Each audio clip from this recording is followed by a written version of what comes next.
Good evening. My name is Tony Dominic, and I'm here only because of my husband Tom, who received the Lifetime Education Award.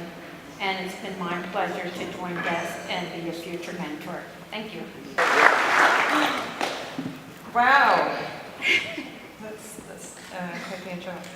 Hey everyone, my name is Jennifer Driscoll, and this is my Aunt Tony. And about a year ago, I heard about this organization.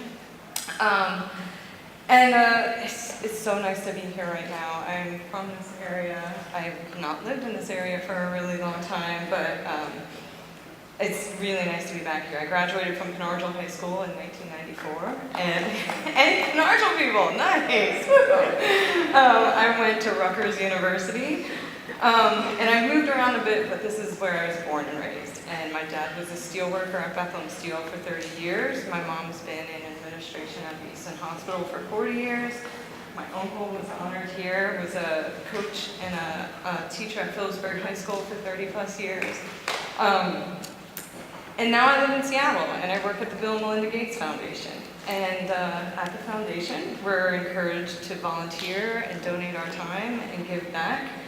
And when I hit my 5-year milestone at the foundation this past year, they gave me an award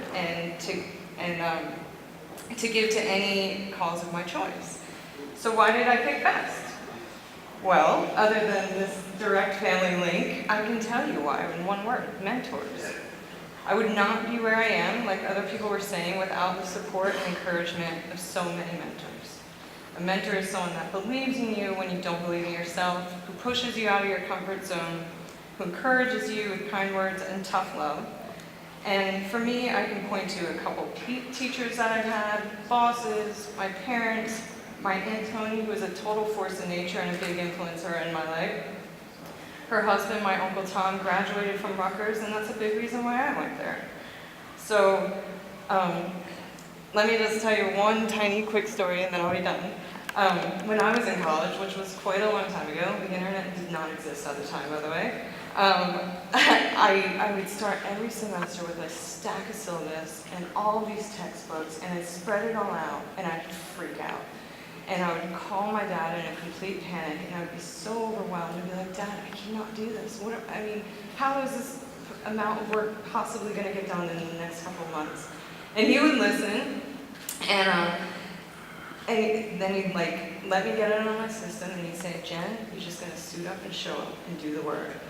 And he knew, he was a steel worker. He had never been to college at the time, but he knew that the most important thing was just to show up and do the work.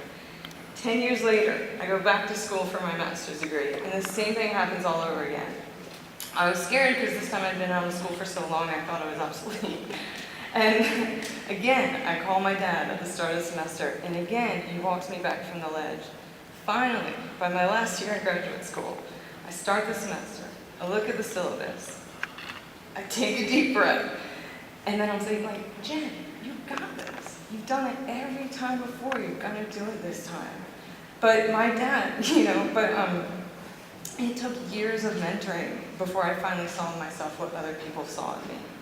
So I'm a girl from a small town in Pennsylvania, and if you would have asked me back in 1994, as I was heading off to Rutgers, if I thought I'd be living in Seattle, working my dream job, and traveling around the world, I would never have believed you, because I could not have envisioned the life that I lead today. So I'm lucky to be here tonight with everyone else. And I'm really fortunate because I had people that invested their time in me, and because I got a great education. And in this country, there is still a huge gap between people who get the chance to make the most of their talents and those that don't. And everyone here tonight believes that education is the key to closing that gap. So that is why I'm here, and that's why I believe so strongly in BEST, and I'm so grateful to be able to support this program. And I hope to see it grow so even more kids can benefit from it.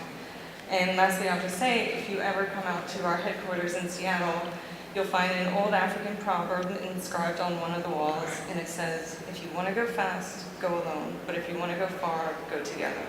So, thank you.